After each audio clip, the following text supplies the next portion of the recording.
C'est bientôt 2022, donc pourquoi ne pas faire une vidéo en rapport avec les webtoons les plus célèbres de l'année 2021? Laisse-moi t'expliquer ma démarche vite fait bien fait. J'ai écrit et j'ai tourné la vidéo une semaine avant Noël, les résultats sont logiquement en rapport avec cette période. De plus, je parle seulement des webtoons actifs, les œuvres en pause et terminées ne sont donc pas prises en compte dans le classement. Quand je parle de popularité, je parle de nombre de vues par webtoon sur le site internet du même nom. Salut les otaku, ça chill ou quoi? J'espère que vous avez passé de joyeux Noël. Comme je l'ai dit dans mon intro, c'est des top 3 des webtoons les plus célèbres pour chaque registre sur le site du même nom. N'hésitez pas à m'écrire en commentaire vos top 3 webtoons préférés, tous registres confondus. Clair, net, précis, c'est y part. Et on commence avec le top 3 des romances sur 98 webtoons actifs. Certains d'entre eux ont déjà fait le sujet dans mes vidéos, je ne lirai donc pas leur résumé. On commence avec du lourd, déjà plus de 53 millions de vues, avec Sub-Zero de June Pure. Jusqu'où irez-vous pour sauver votre famille et protéger votre peuple? Pour Clove, la dernière princesse d'un clan de dragons presque disparu, la réponse est l'impensable, se marier à son ennemi juré pour tenter de ramener la paix dans son pays. Pour faire simple, Sub-Zero est une histoire mélancolique et dramatique. Les graphismes sont vraiment charmants. La seconde romance, quant à elle, a atteint le palier des 70 millions de vues. C'est Les Traditions d'Olympus de Rachel Simt. Soyez témoins de ce que les dieux font la nuit. L'amitié, les mensonges, la rumeur, les fêtes sauvages et bien sûr l'amour interdit. Il s'avère que les dieux ne sont pas si différents de nous, surtout lorsqu'il s'agit de problèmes. Élégant et immersif, retrouvez l'une des plus grandes histoires de la mythologie, la prise de Perséphone, comme il n'a jamais été raconté auparavant. Bon, si vous êtes curieux, le webtoon vaut le coup d'œil rien que graphiquement, après on aime ou on n'aime pas. Pour ma part, c'est pas mon délire, mais je peux comprendre que les gens apprécient. Ça change des différents webtoons qu'on a l'habitude de voir. Sans aucune surprise, les otaku, la première place du podium est attribuée à Let's Play de Monji. Je vous renvoie à ma vidéo parlant webtoon spécial romance car j'en parle dedans. Clique en haut à droite, après avoir visionné ma vidéo bien sûr.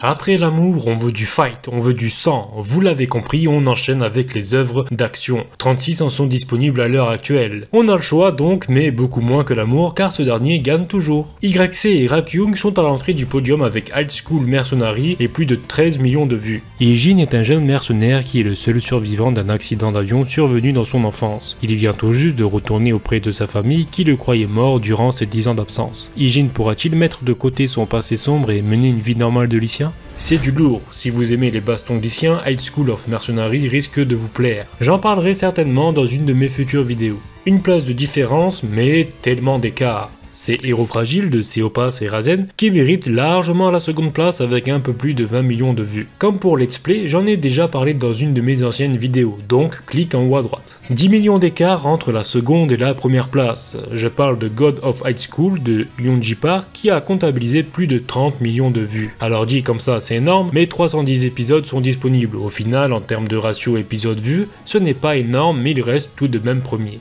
Le destin de 3 lycéens, experts en arts martiaux, se croise lorsque les juges font leur apparition, leur proposant de participer à un tournoi, le GO, The God of High School. L'enjeu du tournoi est simple mais attractif, le gagnant voit son vœu se réaliser, quel qu'il soit. Au fil des événements, des amitiés vont se former et des ennemis vont se révéler. En troisième place, nous avons Cursed Princess Club de Lamcat avec un peu plus de 12 millions de vues. Vous voyez, même si elle vit dans un château et que son père est le roi, Gwendoline n'est pas comme une princesse de cinéma ni même une princesse assez conteuse. Elle a un grand cœur mais n'est pas particulièrement attrayante. Mais une nuit, elle tombe accidentellement dans le monde tordu de Cursed Princess Club et sa vie ne sera plus jamais la même. En deuxième place, c'est Issa Boone avec La Dose et plus de 19 millions de vues. Il est aussi l'auteur de Capitaine Zorg dans le même registre. Dans l'océan de tristesse de votre vie, offrez-vous une dose de bonheur. La Dose, c'est un peu un guide de non-savoir-vivre et de réactions bizarres à des événements du quotidien. Pour la première place, il y a un trou plus grand que dans les webtoons d'action, comptabilisant plus de 34 millions de vues, ce qui est plutôt pas mal par rapport à la deuxième place. Fishball est tranquille sur son trône avec My Giant Nerd Boyfriend. Avoir un petit ami bien plus grand que vous peut sembler adorable, mais cela finit par créer plein de petits inconvénients. Suivez Fishball dans son quotidien en Malaisie avec son petit ami geek qui fait 1m99. On peut rire, mais aussi rêver. Nous avons de quoi rêver avec ce top 3 de 80 webtoons fantastiques disponibles. De plus, la barre est plutôt haute dès le début, car la troisième place est prise par un webtoon avec plus de 27 millions de vues, et c'est White Blood de Lina. Park Ayon est un vampire de sang pur avec un cœur doux. Son seul souhait est de vivre en paix avec les humains. Mais pour les humains, les vampires ne sont que des êtres qui leur font peur. Au fur et à mesure que les vampires commettent des meurtres, les humains deviennent de plus en plus haineux. Parkayon pourra-t-elle s'intégrer dans la société et vivre en paix avec les humains comme elle le souhaitait? Graphiquement, c'est vraiment sympa et ça passe pas par 4 chemins. Ça part vite en couille dès le début. Malheureusement, c'est un peu triste car il n'est pas loin de la seconde place d'Emma Krogel avec son œuvre baptisée Lumine en dessous de la barre des 30 millions. Un loup-garou, Lumine, rencontre un sorcier nommé Cody et est embauché comme son garde du corps. Lumine tente tout pour gagner la confiance de Cody afin de devenir son ami, tandis que le protégé essaye de le repousser. Leur vie se complique davantage après un événement regrettable qui les laisse survivre seuls. La barre des 30 millions est un petit peu dépassée par Tower of God de Siu et ses 32 millions de vues. Que désirez-vous? La richesse? La gloire? Le pouvoir? La vengeance, ou une chose qui surpasse toutes les autres. Quel que soit votre désir, il se trouve ici. Je n'ai jamais lu le webtoon, mais j'ai vu l'anime, et il est plutôt sympa, je vous le recommande vivement. Je parlais de rêve, mais dans le sommeil se cachent nos pires cauchemars. Frissons, peur, c'est parti pour le top 3 des 13 thrillers. En premier lieu, nous avons Game of Doppelganger de Kinsenol et MJ avec plus de 2,1 millions de vues. Une fois de plus, j'en ai déjà parlé, donc si tu veux la regarder, tu sais où cliquer, tu connais la chanson. En seconde position, nous avons Le Garçon au fusil de Karn Bae Kim et Hong Pil avec plus de 2,7 millions de vues. Ils sont aussi auteurs de Bâtard et Sweet Home, deux webtoons à succès. Alors qu'il court pour sauver sa vie dans les bois, Q1, victime d'harcèlement, tombe sur un fusil de chasse. Il pense s'en servir pour tirer sur ses camarades de classe. Mais le destin prend une tournure inattendue lorsqu'il revient et trouve ses camarades de classe attaqués par des créatures mangeuses de cerveau. Maintenant, ce garçon avec un fusil de chasse est le seul qui peut s'opposer à leur festin vorace. Très loin devant, nous avons l'œuvre des mêmes auteurs, à savoir Sweet Home avec plus de 16 millions de vues. Après une tragédie familiale inattendue, un lycéen solitaire est obligé de quitter son domicile, seulement pour faire face à quelque chose de beaucoup plus effrayant, une réalité où des monstres tentent d'éliminer l'humanité. Il doit maintenant se battre aux côtés des héros pour tenter de sauver le monde avant qu'il ne soit trop tard. Et on finit la vidéo avec le top 3 des 67 dramas. En vrai, il n'y a pas vraiment de grande surprise pour la première place.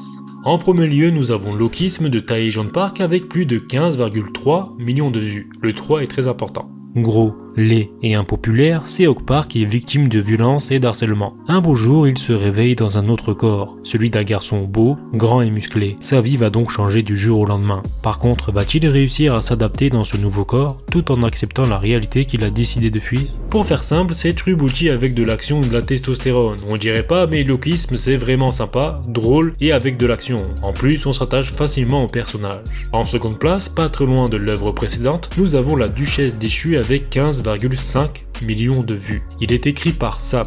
L'impératrice, c'est moi. Médeia est la fille du duc de Béliard et a été choisie comme épouse du prince jusqu'au jour où Psyché est arrivé. Allez, on enchaîne avec la première place. Mais il n'y a pas vraiment de surprise, hein. C'est Trubuti de Yoongi qui surclasse tout ce que nous avons vu jusqu'à présent. Et ce, dans tous les registres confondus. Soyez bien attentifs aux chiffres qui va suivre. Trubuti, c'est plus de 108 millions de vues. Et oui, Trubuti ne boxe pas dans la même catégorie. En même temps, il a aussi été adapté en drama et en manhwa, donc forcément, mais il a largement sa place. J'en ai aussi parlé dans une de mes premières vidéos. Forcément, le plus populaire des webtoons de tous les registres confondus, c'est aussi Trubuti. Du coup, je me demande, l'œuvre va-t-elle garder sa place l'année prochaine? Si personne ne l'arrête, je pense bien que oui. Et la vidéo se termine ici. Si mon contenu te plaît, je t'invite à mettre le pouce bleu, à t'abonner tout en activant la cloche pour être notifié de mes futures vidéos. Ça me donne de la force, de la motivation, en plus, c'est gratuit. Rendez-vous donc dimanche prochain à 17 h et surtout, portez-vous bien!